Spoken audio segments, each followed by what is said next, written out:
Hello बच्चों, good morning. स्वागत है आपका जीडीटी एजुकेशन में। आज के इस क्लास में आप लोग पढ़ने वाले हैं हिंदी, जिसका शीर्षक है ईर्ष्या तू न गई मेरे मन से। अध्याय 10 है और शीर्षक है ईर्ष्या तू न गई मेरे मन से, और जिसके रचनाकार यानी निबंधकार है रामधारी सिंह दिनकर जी। और रामधारी सिंह दिनकर जी को कौन नहीं जानते, वे राष्ट्र कवि के रूप में जाने जाते हैं, एकमात्र ऐसे कवि जो राष्ट्र कवि का दर्जा प्राप्त किया है। रामधारी सिंह दिनकर जी जो है वीर रस के कवि भी माने जाते हैं। उन्होंने कई सारी ऐसी ओजपूर्ण, ऐसी वीरता से भरी हुई कृतियों को जो है हमारे सामने रखा है, उन्होंने रचा है, जो इनकी रचनाओं को जब आप पढ़ेंगे तो मन में जोश आ जाता है, उत्साह आ जाता है। बच्चों, रामधारी सिंह दिनकर का जन्म 1908 ईस्वी में और निधन जो है 1974 ईस्वी में सिमरिया घाट, बेगूसराय, बिहार में हुआ था। यानी ये बिहार के ही थे। रामधारी सिंह दिनकर जी हमारे बिहार राज्य के ही थे। और ऐसे कवि जो मुझे लगता है कि अभी के टाइम में ऐसे कवि मिलना, देखना मुश्किल है। इनकी कई सारी प्रसिद्ध रचनाएं हैं, कई सारी प्रसिद्ध कृतियां हैं, जैसे संस्कृति के 4 अध्याय, उर्वशी, परशुराम की प्रतिज्ञा, उसके बाद आपको अर्धनारीश्वर, आपको जो है क्या कहते हैं कुरुक्षेत्र, हुंकार, मतलब ये सारी रचनाएं हैं, इन्हीं की देन है, इन्हीं की रची हुई कृतियां हैं और काफी प्रसिद्ध है। इन्हें जो है बच्चों रामधारी सिंह दिनकर जी को जो है आपको संस्कृति के 4 अध्याय पर 1959 ईस्वी में साहित्य अकादमी पुरस्कार से सम्मानित किया गया था। उसके बाद 1959 ईस्वी में ही जो है पद्म भूषण पुरस्कार भी प्राप्त हुआ था। और आपको उर्वशी पर जो है 1972 ईस्वी में ज्ञानपीठ पुरस्कार प्राप्त हुआ था। तो आप समझ गए कि रामधारी सिंह दिनकर जी कोई साधारण व्यक्ति नहीं थे, साधारण रचनाकार, लेखक, कवि नहीं थे। इन्हें लोग कवि, लेखक, निबंधकार मतलब के रूप में जो है जानते थे। मतलब रामधारी सिंह दिनकर जी को लोग जो है लेखक के रूप में, मतलब कवि, कहानीकार, निबंधकार के रूप में जो है जानते थे, लेकिन मूल रूप से देखा जाए तो ये राष्ट्र कवि के रूप में जाने जाते हैं। तो आइए, इन्हीं के द्वारा रचित है आपको ये शीर्षक ईर्ष्या तू न गई मन से। मतलब क्या है तो ये निबंध, लेकिन आप पढ़ेंगे तो आपको लगेगा कि ये कोई निबंध नहीं, कोई अच्छी खासी कहानी है। मतलब इतना इंटरेस्टेड है, पढ़ने में इतना मजा आएगा कि लगेगा कि हम निबंध पढ़ ही नहीं रहे हैं। अक्सर निबंध पढ़ने टाइम में बच्चे क्या हो जाते हैं कि बोर हो जाते हैं, लेकिन ये निबंध ऐसा है जो आप पढ़ेंगे तो आपको लगेगा कि हम कोई निबंध नहीं, हम कोई कहानी पढ़ रहे हैं। तो आइए चलते हैं चैप्टर पे। आपका शीर्षक है ईर्ष्या तू न गई मेरे मन से, जिसके रचनाकार हैं रामधारी सिंह दिनकर जी, जो राष्ट्र कवि के रूप में जाने जाते हैं। कहता है कि रामधारी सिंह दिनकर के इस रोचक निबंध में जीवन के रोजमर्रा मतलब प्रतिदिन की जो घटनाएं होती है, ठीक है, कहता है व्यवहारों पर टिप्पणी है और सही संतुलित जीवन के प्रति एक दृष्टिकोण विकसित करने की सीख है। जीवन कौशल अध्ययन का एक उल्लेखनीय पहलू है। तनावों को कम करने में व्यक्ति की अपनी अंतरात्मा खास योगदान देती है। सही बात है। और कहता है यह निबंध इस अंतर्निहित समझ को विकसित करता है। शीर्षक रोचक है और पहली नजर में पढ़ने का आमंत्रण देता है कि ईर्ष्या तू न गई मेरे मन से। मतलब आखिर है ये क्या चीज ईर्ष्या, जो मन से निकलता ही नहीं। आगे कहता है कि बिहार के यशस्वी साहित्यकार दिनकर के रचना संसार की विविधता को भी समझने में, पाठ में सहायक है। चलिए, यहां से आपका चैप्टर जो है यहां से आपका शुरू है, तो चलिए चैप्टर पर चलते हैं। कहता है कि मेरे घर के दाहिने एक वकील रहते हैं, यानी दाहिने जो है एक वकील रहते हैं, जो खाने पीने से अच्छे हैं, दोस्तों को भी खूब खिलाते हैं और सभा सोसाइटियों में भी काफी जो है भाग लेते हैं। ठीक है, सभा सोसाइटियों में जो है ये जो आपको एजेंट है वो काफी भाग लेते हैं। कौन भाग लेते हैं बच्चों? सॉरी, वकील है, काफी भाग लेते हैं। यहाँ पे थोड़ा सा मिस्टेक हो चुका है, टाइपिंग में मिस्टेक हो जाती है, तो यहाँ पे आपको हो जाए,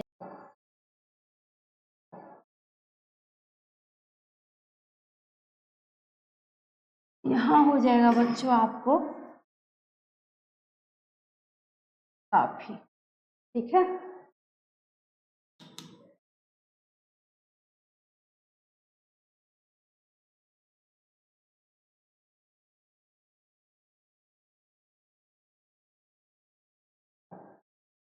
चलिए। तो कहता है कि मेरे घर के दाहिने एक वकील रहते हैं। कौन रहते हैं? वकील रहते हैं, ठीक है।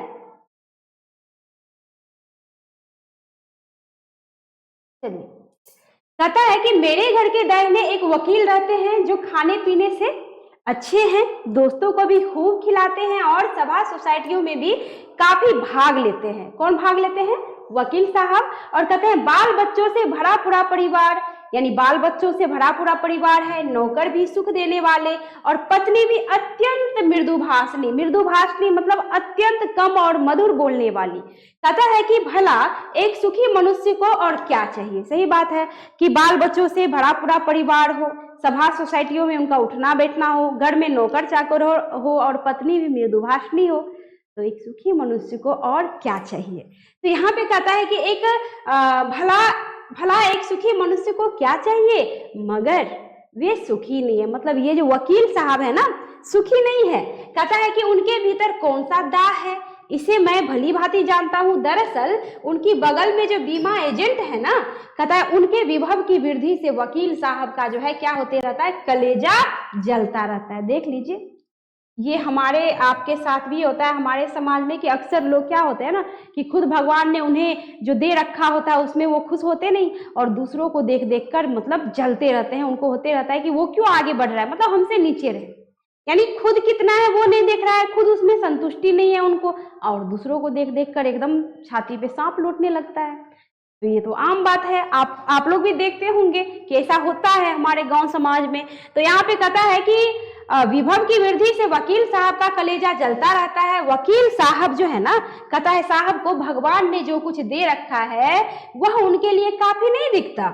वे इस चिंता में बुने जा रहे हैं कि काश, यहाँ पे होगा तालव्य शब्द, काश एजेंट की मोटर, उसकी मासिक आय यानी मासिक महीने की आमदनी, उसकी तड़क भड़क भी मेरी हुई होती। मतलब खुद जो इतना सुख है उसमें उनका मन नहीं रमता है और वो उनकी नकल करना चाहते हैं कि काश उनकी सारी की सारी जो उनके साथ जो कुछ है, उनके पास जो कुछ है वो मेरी होती। देख लीजिए, यानी संतुष्टि नाम की चीज नहीं। कहता है ईर्ष्या का यही अनोखा वरदान है। यही तो ईर्ष्या का, कहता है ईर्ष्या का यही अनोखा वरदान है। मतलब क्या, ईर्ष्या होती है उनको, वकील साहब को एजेंट से ईर्ष्या होती है। जलन से खतरनाक है ईर्ष्या। जलन तो फिर भी मन में थोड़ी देर के बाद या कुछ दिनों के बाद शांत भी हो जाता है, लेकिन ईर्ष्या कभी खत्म नहीं होता। ईर्ष्या भयानक है। कैसे भयानक है ये आप आगे जैसे जैसे पढ़ेंगे वैसे वैसे आपको समझ में आएगा। कहता है जिस मनुष्य के हृदय में ईर्ष्या घर बना लेती है वह उन चीजों से आनंद नहीं उठाता, यानी जो उनके पास है उससे वो आनंद नहीं उठाएगा, उससे वो खुश नहीं होगा। कहता है जो उसके पास मौजूद है बल्कि उन वस्तुओं से दुख उठाता है जो दूसरों के पास है। वह अपनी तुलना दूसरों के साथ करता है और इस तुलना में पक्ष के सभी अभाव उसके जो है हृदय पर दंश मारते रहते हैं। कहता है दंश के इस दाह को भोगना कोई अच्छी बात नहीं, यानी आपके पास आपको भगवान ने जो दे रखा है उसमें आप संतुष्ट नहीं है, खुश नहीं है और दूसरे को देख देख के दुखी हो रहे हैं, तो आपसे बड़ा दुख और किसे होगा। यानी कहने का मतलब क्या कि आपसे जो है खराब स्थिति और किसकी हो सकती है, यानी आप सबसे खराब है, सबसे गए गुजरे हैं। भैया आपको जो भगवान ने दे रखा है आप उसमें खुश रहो, लेकिन आप तो खुश रहते नहीं। तो कहता है कि उसके हृदय पर दंश मारते रहते हैं। दंश के इस दाह को भोगना कोई अच्छी बात नहीं है, मगर ईर्ष्यालु मनुष्य करे भी तो क्या करे, मतलब आदत से लाचार। कहता है आदत से लाचार होकर उसे यह वेदना भोगनी पड़ती है। एक उपवन को पाकर भगवान को धन्यवाद देते हुए उसका आनंद नहीं लेना और बराबर इस चिंता में निमग्न रहना कि इससे भी बड़ा उपवन क्यों नहीं मिला। मतलब क्या, आपको जो भगवान ने दिया है उसमें आप खुश नहीं है, संतुष्ट नहीं है और आप इस दाह में जलते भुनते रहते हैं कि भगवान ने आपको इससे भी बड़ा उपवन क्यों नहीं दिया। आगे देखिए, आगे कहता है कि एक ऐसा दोष है कि जिससे ईर्ष्यालु व्यक्ति का चरित्र, मतलब क्या हो जाता है ना कि ये ईर्ष्या एक ऐसा दोष है ना कि जिससे ईर्ष्यालु व्यक्ति का जो चरित्र जो है ना वह क्या हो जाता है बच्चों, भयंकर हो जाता है। क्या हो जाता है, भयंकर हो जाता है। यानी ये ईर्ष्या वाला जो गुण जिसमें आ जाए, ये दोष जिसमें आ जाए, गुण तो नहीं कहा जाए, दोष कहा जाए, ये जिसमें आ जाए तो वो ईर्ष्यालु व्यक्ति जो है एकदम भयंकर हो उठता है। ठीक है, उसका चरित्र भी भयंकर हो उठता है। कहता है अपने अभाव पर दिन रात सोचते सोचते वह सृष्टि की प्रक्रिया को भूलकर विनाश में लग जाता है। मतलब क्या, सृष्टि में जो घटनाएं घटित हो रही है, उनको भी अपना परिवार है, बाल है, बच्चा है, यानी उस पर उनका ध्यान नहीं रहता। उनका ध्यान रहता है कि हम अब अगले का विनाश करें तो करें कैसे। दिन रात इस सोच में डूबा रहता है, दिन रात परेशान रहता है, जो कि देखिए एकदम व्यर्थ है, बेकार है। आगे कहता है कि और अपनी उन्नति के लिए उद्यम करना छोड़कर, भैया आपने जो जिस बिजनेस व्यापार को फैला रखा है, आप जिस क्षेत्र में काम करते हैं उसमें उन्नति करने की सोचिए, लेकिन करे तो करे क्या, ईर्ष्या जो मन में आ गई है, ईर्ष्या जो घर बना लिया है, तो ईर्ष्या घर बना लिया है तो वो उसके बारे में क्या सोचेगा, वो तो उनके बारे में सोचेगा जिनके बारे में उनको सोचना नहीं चाहिए। तो यहाँ पे कहता है कि अपनी उन्नति का उद्यम, यानी उसमें जो है उन्नति के लिए उद्यम काम करना, कर्म करना छोड़कर वह दूसरे को हानि पहुंचाने को ही जो है अपना श्रेष्ठ कर्तव्य समझने लगता है। यानी वो समझता है कि उसको हम नुकसान पहुंचाएंगे तो यही मेरा श्रेष्ठ कर्म है, श्रेष्ठ धर्म है, यानी श्रेष्ठ काम है, श्रेष्ठ कर्तव्य है।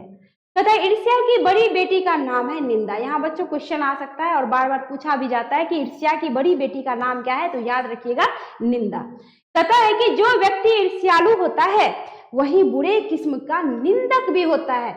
यानी जो व्यक्ति, जिस व्यक्ति के हृदय में ईर्ष्या का वास होगा वह बुरे किस्म का निंदक, मतलब क्या, हमेशा दूसरे के पास उसकी निंदा करने में वो व्यस्त रहता है, सारा काम धंधा रोजगार छोड़ के और उसकी निंदा करेगा, जो जिस व्यक्ति से उनको क्या है, ईर्ष्या है, जलन है। आगे कहता है कि दूसरों की निंदा वह इसलिए करता है कि इस प्रकार दूसरे लोग जनता अथवा मित्रों, ठीक है, जनता अथवा मित्रों, ये क्या हो गया है, इसमें बार बार इतना मिस्टेक कैसे हो गया है भाई।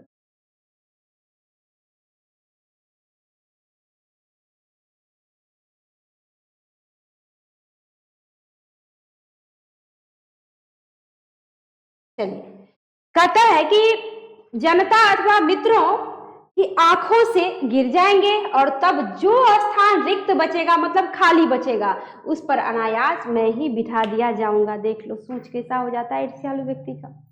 वो सोचता है कि हम उसकी बुराई करेंगे, हम उसकी आलोचना तो हो गया कि उसमें गुण दोष दोनों को दर्शाया जाता है, लेकिन यहाँ पे क्या हो गया, निंदा करेंगे तो लोग उनको गलत सोचने लगेंगे, लोग उनकी जो प्रतिष्ठा है दोस्तों के बीच, मित्रों के बीच, जनता में, तो वो क्या होगा, प्रतिष्ठा उनकी धीरे धीरे कम हो जाएगी और जो रिक्त स्थान बचेगा उस पर मैं बिठा दिया जाऊंगा, मतलब वो सिंहासन मेरा।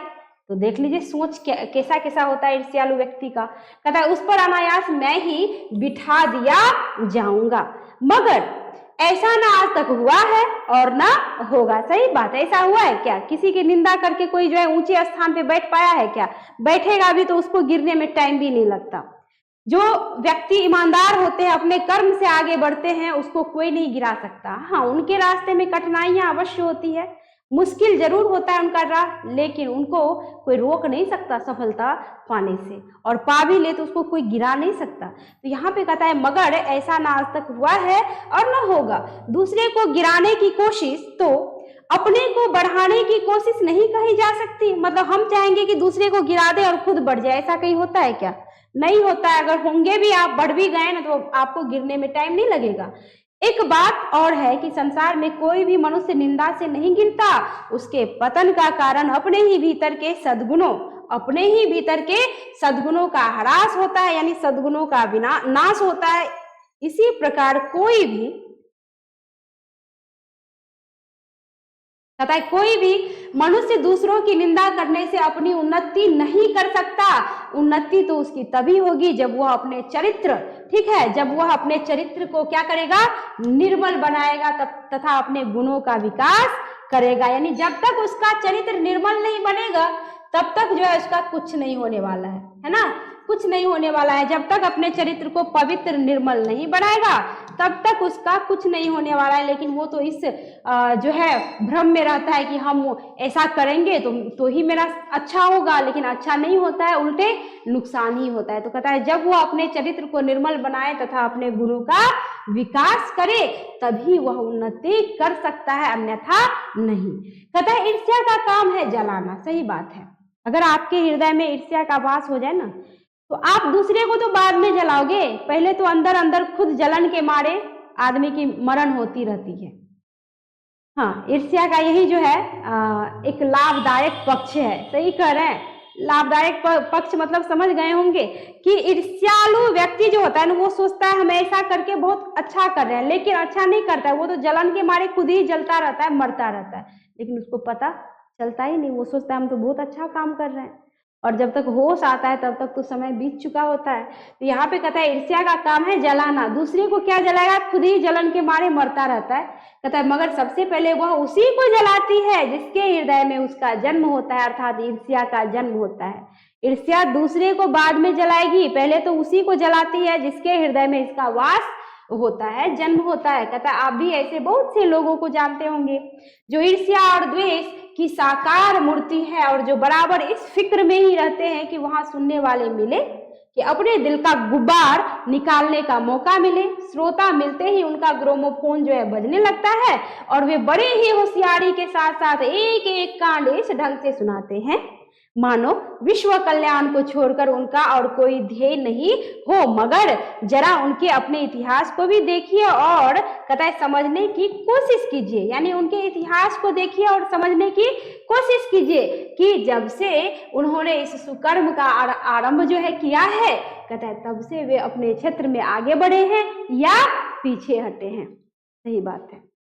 आप देख लेना, अगर ऐसे व्यक्ति आपके समाज में दिखे जो काफी ईर्ष्यालु टाइप का होगा, हमेशा दूसरों की निंदा करेगा, आप देख लेना कि अगर वो उन्नति के पथ पे है, जब से वो ईर्ष्यालु बना है तब से देख लेना उसका पतन के अलावा और कुछ नहीं होता। अपने कामों में उन्नति को न पाके और जो है अपने कामों को, अपने रोजगार को, अपने बिजनेस को, अपने व्यापार को वो क्या करने लगता है, नुकसान करने लगता है। वो उनको पता नहीं होता, लेकिन आप देख लेंगे कि आपको पता चल जाता है कि उसका तो नुकसान ही हो रहा है, लेकिन खुद उसे पता नहीं चलता, और जब पता चलता है तब तो बहुत देर हो चुकी होती है।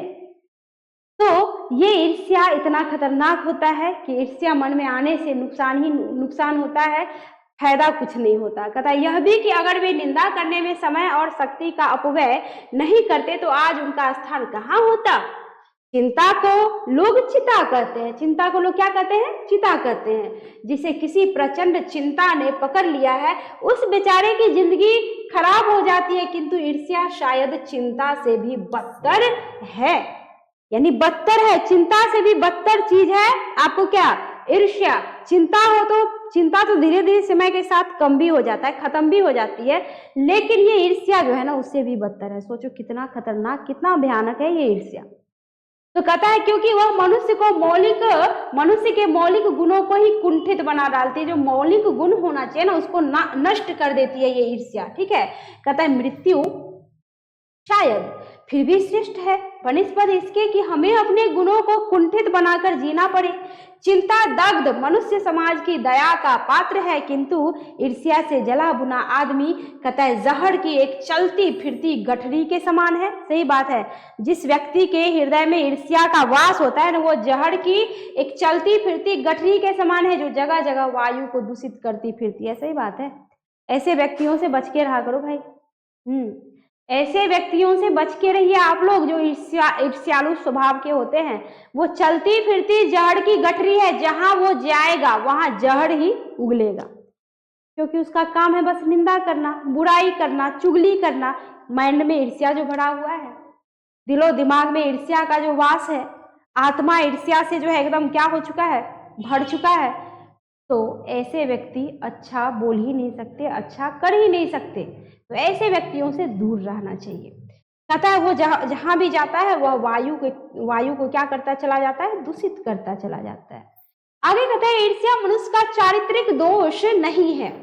ऐसा नहीं कि चारित्रिक दोष है कि चरित्र में ही उसका जन्म लिया और वो जो है उत्पन्न हो गया जो है सो मतलब वो पहले से ही नहीं, वो बाद में आता है। कहता है प्रत्युत इससे मनुष्य के आनंद में भी बाधा पड़ती है। ईर्ष्या से, सही बात है, मनुष्य के आनंद में भी बाधा पड़ती है।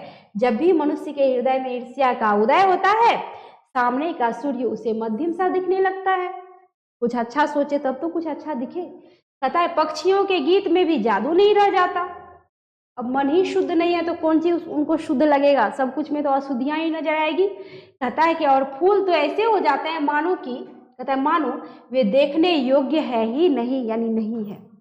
यानी सुंदर सुंदर चीजें भी उसको खराब लगने लगती है, बुद्धि ही भ्रष्ट हो जाती है, तो कौन सी अच्छा लगेगा ऐसे व्यक्तियों को। कहता है आप कहेंगे कि निंदा के वाहन से अपने प्रतिद्वंदियों, यानी आपका जो प्रतिद्वंदी है, विरोधी है, कहता है प्रतिद्वंदियों को बेध कर हंसने में एक आनंद है। आप कहेंगे कि निंदा के वाहन से, यानी निंदा करके जो व्यक्ति हंसता है, कहता है कि उसमें जो है, कहता है कि उसको बेध कर हंसने में एक आनंद है, और यह आनंद ईर्ष्यालु व्यक्ति का सबसे बड़ा पुरस्कार होता है। सही बात है, ईर्ष्यालु व्यक्ति जो होते हैं ना, वो सोचेंगे क्या कि निंदा करके जो हमें हंसी मिल रही है, ये तो बहुत बड़ा, मतलब क्या, मुझे बहुत बड़ा उपहार मिल गया। लेकिन असल में उन बेवकूफों मूर्खों को ये नहीं पता होता है कि ये उपहार नहीं है, ये जो है मेरे जीवन को नष्ट करने वाला एक उपहार है। जो जीवन को जो है नष्ट, जब से मेरे हाथ में ये उपहार आया है, तब से मेरे जीवन का नष्ट ही हो रहा है, पतन ही हो रहा है। तो यहाँ पे कहता है कि मनुष्य जो है, यह हंसी मनुष्य की नहीं। अब देख लीजिए, यहाँ पे लेखक कह रहे हैं, रामधारी सिंह दिनकर जी, मगर यह हंसी मनुष्य की नहीं, राक्षस की हंसी होती है, और आनंद भी दैत्यों का आनंद होता है।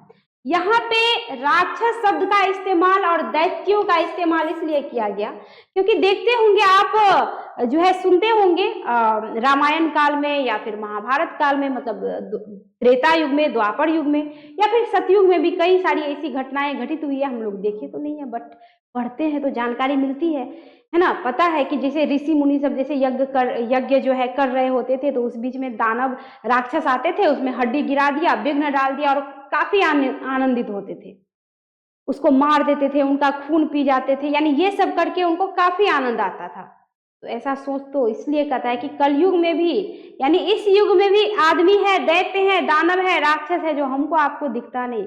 आप ये समझ लो कि जो ईर्ष्यालु व्यक्ति है, जो दूसरे के दुख में जो है दुख को देखकर दुखी नहीं होता, उनको काफी आनंद मिलता है, वो व्यक्ति नहीं है, वो समझो कि चलता फिरता राक्षस है, दैत्य है। आदमी के रूप में, सादा लिबास में, अच्छे कपड़े वस्त्र में, अच्छे रूप रंग में वो राक्षस है, राक्षस, और कुछ नहीं है। तो बस पहचानने भर की देर है, ऐसे व्यक्तियों से दूर ही रहा कीजिए।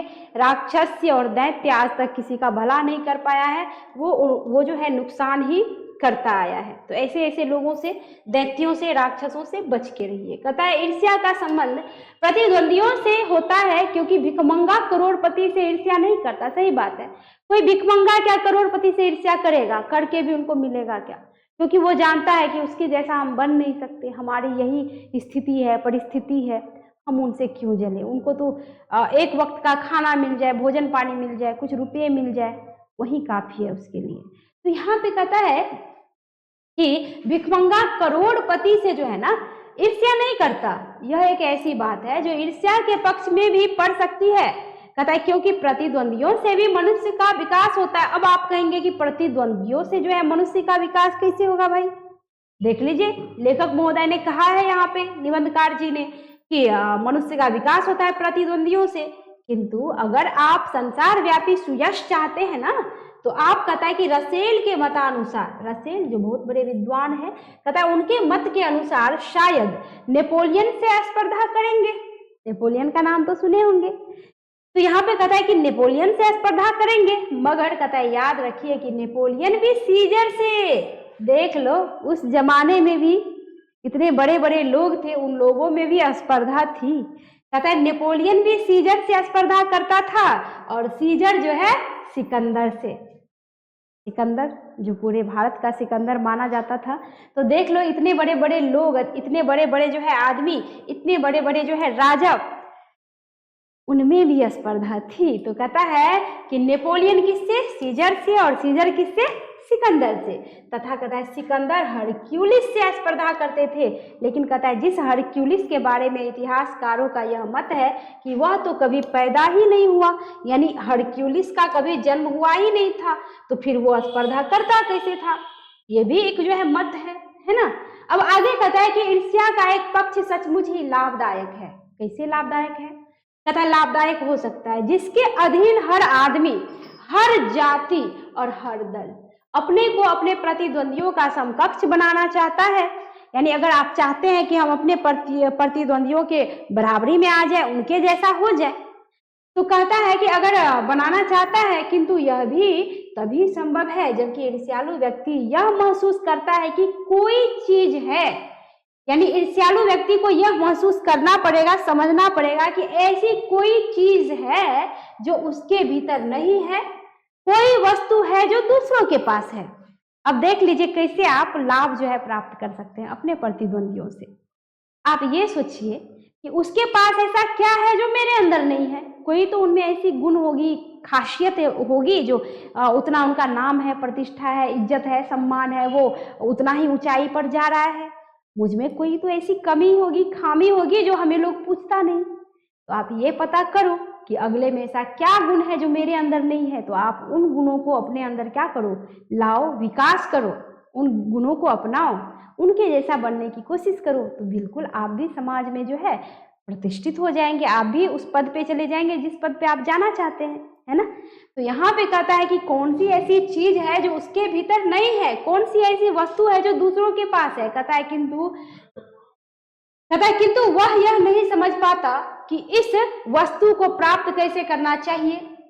गुस्से में आकर वह अपने किसी पड़ोसी, मित्र या समकालीन व्यक्ति को अपने से श्रेष्ठ मानकर कहता उससे जलने लगता है, जबकि वे लोग भी अपने आप से शायद वैसे ही असंतुष्ट होते हैं। ठीक है, जबकि वे लोग भी अपने आप से शायद वैसे ही असंतुष्ट हो। कहता आपने यह भी देखा होगा कि शरीफ लोग अक्सर यह सोचते हुए अपना सिर खुजलाया करते हैं कि फला आदमी मुझसे क्यों जलता है। सही बात है, शरीफ लोग भी परेशान होते हैं भाई। शरीफ ऐसा मत समझिए कि ईर्ष्यालु व्यक्ति, निंदक व्यक्ति परेशान होते हैं। शरीफ लोग भी परेशान होते हैं, अपना सिर खुजाते रहते हैं कि हमने दूसरों का ऐसा क्या बिगाड़ दिया जो वो हम पे ऐसे लगे हुए रहते हैं, वो भी परेशान होते हैं। तो यहाँ पे कहता है कि शरीफ लोग भी अपना सिर खुजलाया करते हैं कि फला आदमी मुझसे क्यों जलता है ना, मैंने तो उसका कुछ नहीं बिगाड़ा। वो परेशान हो जाता है कि मैंने तो कुछ नहीं बिगाड़ा, और अमुक व्यक्ति इस कदर मेरी निंदा में इतना लीन है, आखिर क्यों, मैंने उसका बिगाड़ा क्या है। वो भी परेशान होते हैं। कहता है कि क्यों लगा हुआ है मेरे ऊपर, सच तो यह है कि मैंने सबसे अधिक भलाई उसी की है। ये बात तो 110% सही है कि आप जिस पे आंख मूंद कर भरोसा करोगे ना, आप जिसकी भलाई सबसे अधिक करोगे ना, वहीं आपको सबसे बड़ा नुकसान और चोट पहुंचे। तो इस कलयुग में किसी आप अपना कहेंगे? किसी को नहीं कह सकते। यहाँ तो खून के रिश्ते भी धोखे दे देते हैं जी, खून के रिश्तों से भी धोखा मिल जाता है। तो यहाँ पे कहता है सबसे बड़ा पराया कभी कभी अपना हो जाता है, लेकिन अपना अपना नहीं होता। तो यही है रीत, यही है दुनिया का दस्तूर। तो यहाँ पे कहता है कि जो है वो सच तो यह है कि मैंने सबसे अधिक भलाई उसी की है। मतलब शरीफ आदमी ये सोच के परेशान होता है कि सबसे अधिक भलाई तो मैंने उसी की है, फिर वो मेरे पीछे क्यों लगा रहता है, मेरा नुकसान क्यों चाहता है, मैंने तो कुछ नहीं बिगाड़ा उसका। आप शरीफ हैं ना, लेकिन सब आपके जैसे शरीफ तो नहीं होते, सभी प्रकार के लोग होते हैं। तो समझिए ऐसे लोगों को, जानिए ऐसे लोगों को, और ऐसे लोगों से दूरी बना के रहिए। कहता है कि ये सोचते हैं मैं तो पाक साफ हूं, मुझमें किसी भी व्यक्ति के लिए दुर्भावना भी नहीं है, यानी कोई बुरी सोच भी नहीं है, बुरी भाव भी नहीं है ना। कहता है कोई बुरी खराब भावना नहीं है दूसरों के प्रति, बल्कि अपने दुश्मनों की भी मैंने भलाई ही सोचा करता हूँ। मतलब मैं भलाई ही सोचा करता हूँ। आप दुश्मन की भी भलाई सोचेंगे ना, लेकिन दुश्मन भी वैसा होना चाहिए, है ना। कई दुश्मन होते हैं कि आप भलाई सोचेंगे तो उसे अगर एहसास हो जाए कि नहीं हम उसे अपना दुश्मन मानते हैं, लेकिन वो तो मेरा भलाई कर रहा है, तो वो सुधर सकता है अगर उसे एहसास होगा तो। लेकिन जब तक उसके मन में ये भाव नहीं आएगा वो कभी नहीं सुधरेगा। तो ऐसे ऐसे भी लोग होते हैं। तो यहाँ पे कहता है कि दुश्मनों की भी मैं भलाई ही सोचा करता हूँ, फिर ये लोग मेरे पीछे क्यों पड़े हुए होते हैं, है ना। मुझ में कौन सा वह ऐब है जिसे दूर करके मैं इन दोस्तों को चुप कर सकता हूँ। देखो शरीफ लोगों की सोच किस प्रकार होती है। वो दूसरों के पीछे नहीं भागेगा, दूसरों की निंदा नहीं करेगा, दूसरों की चुगली नहीं करेगा, दूसरों को नुकसान नहीं पहुंचाएगा। वो खुद ही अपने अंदर ढूंढने की कोशिश करता है कि आखिर ऐसी कौन सी कमी है, ऐब है जो मुझे पता नहीं चल पा रहा। वो उसको जानने परखने की कोशिश करता है और दूर करने की कोशिश करता है, ताकि मैं फिर से अपने मित्रों, जनता, सबके बीच में फिर से अच्छा बन पाऊँ, सब मुझसे प्रेम करें। तो ये होता है एक बुरे और अच्छे व्यक्ति में अंतर। कहता है ईश्वर चंद्र विद्यासागर जब इस तजुर्बे से होकर गुजरे तब उन्होंने एक सूत्र कहा कि तुम्हारी निंदा वही करेगा जिसकी तुमने भलाई की है। सही बात है, आपकी निंदा वही करेगा जिसकी भलाई आपने सबसे अधिक की है। आगे कहता है कि और नित्य से, देख लो विद्वानों का मत देख लो, कहता है नित्य से जब इस कूचे से होकर निकला तब उसने जोरों का एक ठहाका लगाया और कहा कि यार ये तो बाजार की मक्खियां हैं जो अकारण हमारे चारों ओर भिनभिनाया करती है। देख लो, ये कहते हैं नित्य साहब कि ये तो बाजार की मक्खियां हैं जो अकारण ही हमारे चारों ओर क्या करती है, भिनभिनाया करती है। ये सामने प्रशंसा और पीछे पीछे निंदा किया करती है। हम इनके दिमाग पर ऐसे बैठे हुए हैं, ये मक्खियां हमें भूल ही नहीं सकती, और चूंकि ये हमारे बारे में बहुत सोचा करती है इसलिए हमसे डरती है और हम पर शंका भी करती है। कहता है ये मक्खियां हमें सजा देती है हमारे गुणों के लिए, यानी आप में जो गुण है ना उसके लिए वो आपको सजा देने का काम करती है, अब गुणों के लिए नहीं। देख लो, कहता है ऐब को तो ये माफ कर देंगे क्योंकि बड़ों के ऐब को माफ करने में भी एक शान है, जिस शान का स्वाद लेने को ये मक्खियां क्या कर रही है, तरस रही है, लेकिन वो स्वाद उसे मिल ही नहीं रहा है। तो देख लीजिए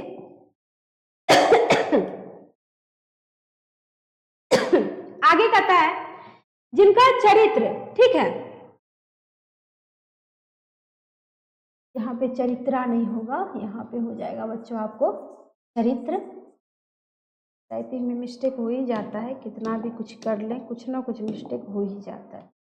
तो कहता है जिनका चरित्र उन्नत है, जिनका हृदय निर्मल और विशाल है, वे कहते हैं कि इन विचारों की बातों से क्या चिढ़ना, ये तो खुद ही छोटे हैं, खुद ही छोटे हैं, तो उन विचारों की बातों से क्या चिढ़ना, करने दो जिसे जो करना है। मगर जिनका दिल छोटा और दृष्टि संकीर्ण होती है, कहता है वे मानते हैं कि जितनी बड़ी हस्तियां हैं उनकी निंदा ही ठीक है, मतलब जो जितनी बड़ी हस्तियां है उसकी निंदा ही ठीक है, उसकी भलाई क्यों करे, उसके बारे में अच्छा क्यों बोले, निंदा ही करना उचित है, ठीक है।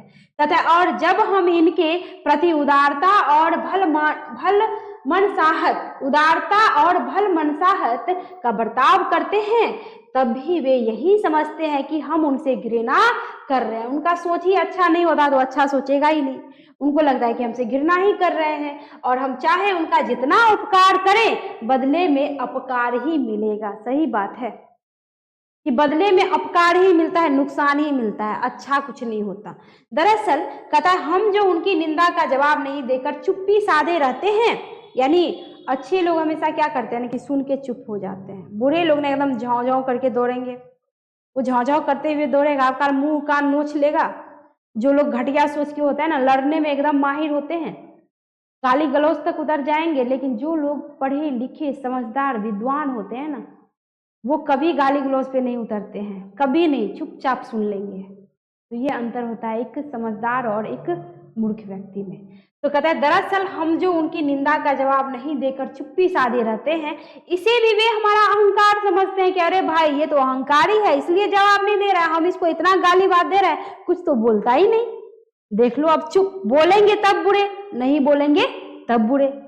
कहता है कि उसको भी अहंकार जो है समझते हैं। कहता है खुशी तो उन्हें तभी हो सकती है जब हम उनके धरातल पर उतरकर उनके छोटेपन के भागीदारी बन जाए। मतलब क्या कि अगर वो हमें गाली दे रहा है तो हम भी उन्हें गाली दे, वो हमें मार रहा है तो हम भी मारे, यानी उसके जैसा बर्ताव करें ना, तो तब वो खुश होगा, तब उनको लगेगा ओ अब ठीक है, नहीं तो हम जो है अहंकारी ही माने जाएंगे। तो कहता है कि सारे अनुभवों को निचोड़ कर नित्य ने एक दूसरा सूत्र कहा कि आदमी में, ठीक है, कहता है कि आदमी में जो गुण महान समझे जाते हैं उन्हीं के चलते लोग उनसे जलते भी हैं। आप में कोई अच्छा गुण होगा ना तो अगला व्यक्ति जलेगा, और जो व्यक्ति जलेगा वो व्यक्ति आपकी निंदा करेगा, आपको कभी किसी काम के लिए सपोर्ट नहीं करेगा, पैर खींचने की कोशिश करेगा।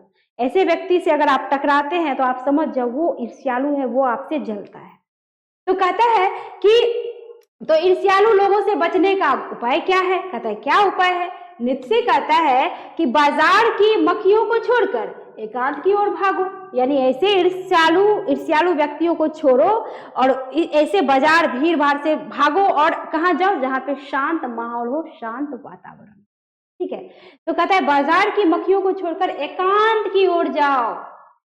ठीक, जो कुछ भी अमर तथा महान है उनकी रचना और निर्माण बाजार तथा सुयश से दूर रहकर किया जाता है। यानी आप कुछ महान कार्य करेंगे ना तो बाजार से दूर रहकर एकांत में जाके करेंगे तो ही महान काम जो है संभव है, अन्यथा नहीं। तो कहता है कि दूर जाके किया जाता है। जो लोग नए मूल्यों का निर्माण करने वाले हैं वे बाजारों में नहीं बसते, वे शोहरत के पास भी नहीं रहते हैं जहां बाजार की मक्खियां भी नहीं भिनकती। कहता है कि वह जगह है एकांत, एकमात्र जगह है एकांत। कहता है यह तो हुआ ईर्ष्यालु लोगों से बचने का उपाय।